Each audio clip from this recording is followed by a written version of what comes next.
Les amis, aujourd'hui une vidéo très importante où on va parler des 5 qualités indispensables que vous devez avoir en tant qu'employé.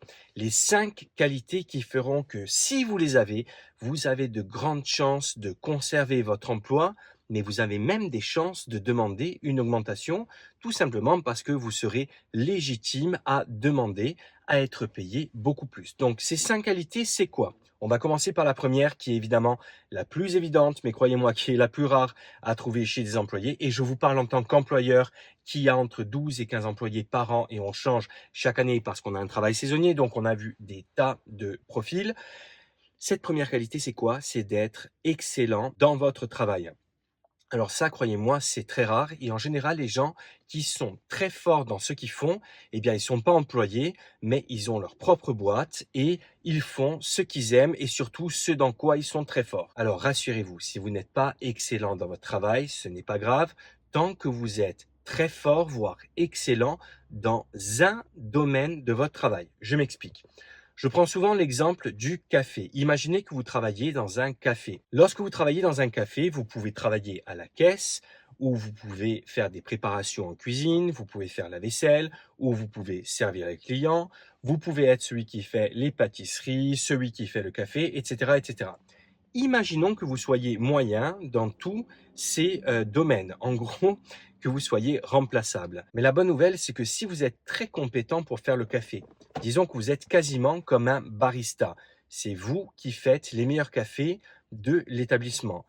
Vous avez de grandes chances de garder votre emploi, tout simplement parce que vous apportez une plus-value à ce business. Et comme je l'ai dit précédemment, non seulement vous êtes quasiment sûr de garder votre emploi, mais vous pouvez même demander une augmentation. Donc souvenez-vous les amis, si vous considérez que vous êtes l'une des personnes les plus compétentes dans un domaine de votre travail, n'hésitez surtout pas à demander une augmentation.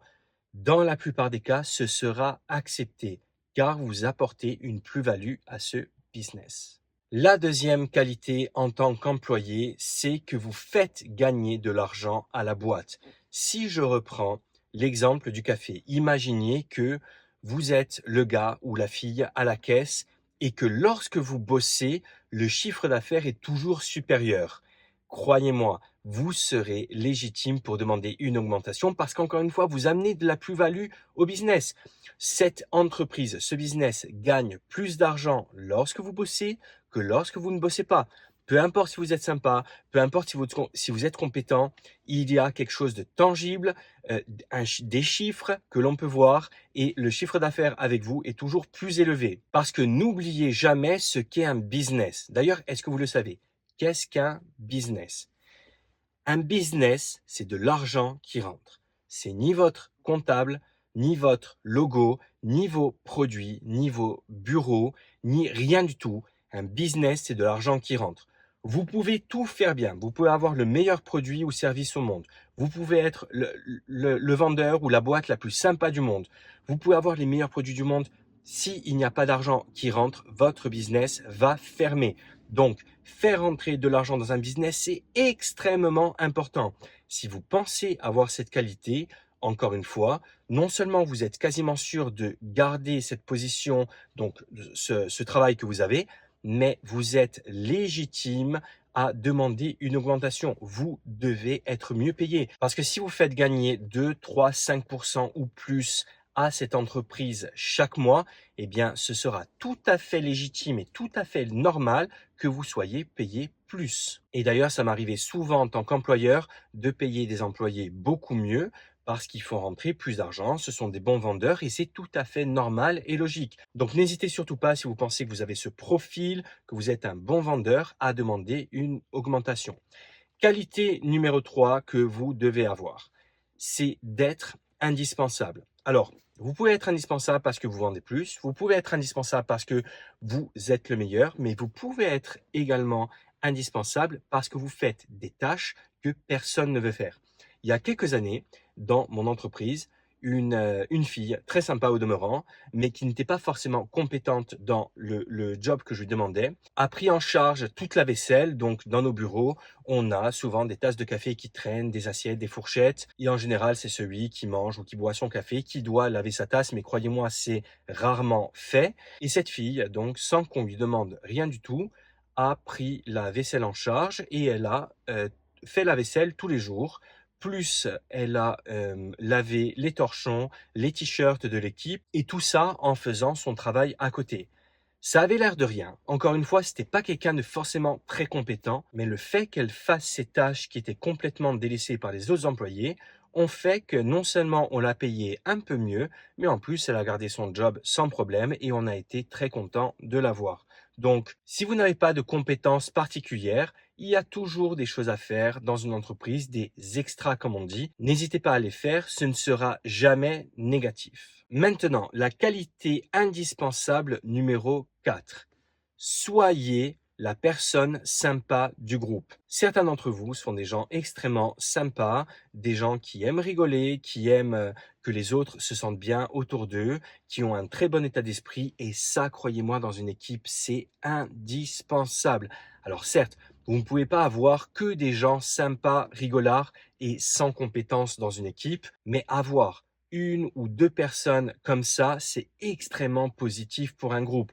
Regardez, le contre-exemple, c'est l'équipe de France de foot qui n'avait pas hésité il y a quelques années à se séparer de Nasri, Benzema, Rabiot et beaucoup d'autres parce qu'ils n'avaient pas le bon état d'esprit, malgré le fait qu'à l'époque, ces joueurs étaient parmi les meilleurs joueurs français.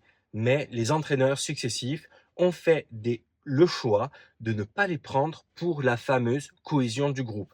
Dans une entreprise, les amis, c'est exactement pareil. Réfléchissez bien à votre cas et il faut que vous fassiez votre autocritique. Si vous savez que vous n'êtes pas forcément compétent dans le job que vous faites, si vous n'êtes pas quelqu'un qui vendait, qui apportait, comme je l'ai dit tout à l'heure dans la qualité numéro 2, qui fait beaucoup de ventes, d'accord? Donc, que ce soit avec ou sans vous, l'entreprise gagne la même chose. Si vous n'êtes pas le gars qui va faire les petites tâches ingrates, comme dans la qualité numéro 3, pensez à l'état d'esprit. Si vous êtes quelqu'un de sympa, votre caractère peut se révéler comme une qualité indispensable dans votre travail pour non seulement le garder, mais encore une fois, pour demander une augmentation, parce que vous êtes un maillon essentiel dans cette équipe. Donc pensez à ça, les amis, c'est très important. La qualité numéro 5 va vous surprendre, mais croyez-moi, c'est quelque chose qui peut se révéler indispensable. Cette qualité, c'est que vous soyez tout simplement beau ou belle, c'est-à-dire quelqu'un avec un physique très agréable. J'ai eu dans mon équipe des filles très jolies, voire magnifiques, et j'ai eu aussi un gars qui était good looking, comme on dit en anglais, qui avait un très beau physique. Alors je vous dis ça, c'est non gay, mais voilà, c'était un fait. Il y a des gens comme ça, peut-être on va dire 1% de la population qui est extrêmement chanceux et qui a un physique atypique dans le sens où ce sont des gens extrêmement beaux. Ces gens dont je vous parle n'étaient pas forcément compétents dans leur travail, c'était pas les gens les plus sympas de l'équipe. Par contre, le fait qu'ils soient à la caisse, eh bien, croyez-moi ou non, ça a attiré des clients. Par exemple, je me souviens de cette fille qui a bossé chez nous il y a quelques années, qui était très belle, et je me souviens du nombre d'hommes qui sont venus nous acheter des produits. On n'avait jamais eu autant d'hommes dans notre business, et bizarrement, peut-être est-ce juste une coïncidence, mais je ne le crois pas. On a eu beaucoup plus de clients masculins cette année que les autres années. Et non seulement on avait plus de clients masculins, mais on avait plus de clients qui dépensaient beaucoup d'hommes, achetaient beaucoup plus grâce à cette fille. Et bien, cette fille, grâce à son potentiel physique, avait une qualité qui s'est révélée indispensable car non seulement elle a gardé son job, mais on l'a aussi augmenté. Et en plus, pour tout vous dire, elle était très sympa, donc on était très content de la voir. Je pense que cette fille avait la qualité numéro 4 et numéro 5, c'est-à-dire très belle, très attirante, mais aussi très sympa, et c'était un plus de l'avoir dans notre équipe. Donc, ça vous fera sûrement sourire, ou ça vous fera peut-être rager, mais peu importe, croyez-moi, cette qualité est en tout cas, peut s'avérer indispensable. Voilà les amis, les 5 qualités qui me semblent indispensables pour être sûr de garder son travail et pouvoir demander une augmentation. Cette liste, je l'ai fait après des années et des années, ça fait plus de 12 ans que j'ai ce business et on a eu un paquet d'employés et on a bien vu quelles sont les qualités que l'on souhaite voir chez les personnes qui travaillent avec nous. Évidemment, cumuler toutes ces qualités en même temps, c'est quasiment impossible, mais avoir au moins l'une d'entre elles peut s'avérer indispensable pour votre travail. Voilà les amis, c'était une vidéo que je voulais faire depuis des mois. Je pense souvent à ça lorsque j'interagis avec mes employés et je voulais vous le partager. Encore une fois, comme je vous ai dit dans la vidéo précédente, je suis extrêmement content de vous retrouver. Ça faisait longtemps et ça fait du bien de pouvoir, vous raconter tout ça et surtout d'avoir vos commentaires, que vous me disiez à chaque fois ce que vous pensez. Du coup, on peut progresser ensemble. Je lis tous vos commentaires. Pour l'instant, vous savez, lorsque vous démarrez une chaîne YouTube et que cette chaîne est petite, vous n'avez pas énormément de commentaires, donc c'est très facile de tout lire. Et ça me fait toujours plaisir, les gens qui interagissent avec moi, c'est toujours très intéressant et c'est surtout instructif. Donc voilà, il y aura encore plein de vidéos à venir. Comme j'ai dit dans la vidéo précédente, je vais le redire, des vidéos d'entrepreneuriat, de développement personnel, d'investissement et un peu de politique parce qu'il y a tellement de choses à dire qui font que même si on n'est pas un politicien comme moi, on a envie de s'exprimer sur certains sujets parce que c'est juste n'importe quoi. Il y a des choses en tout cas qui sont n'importe quoi.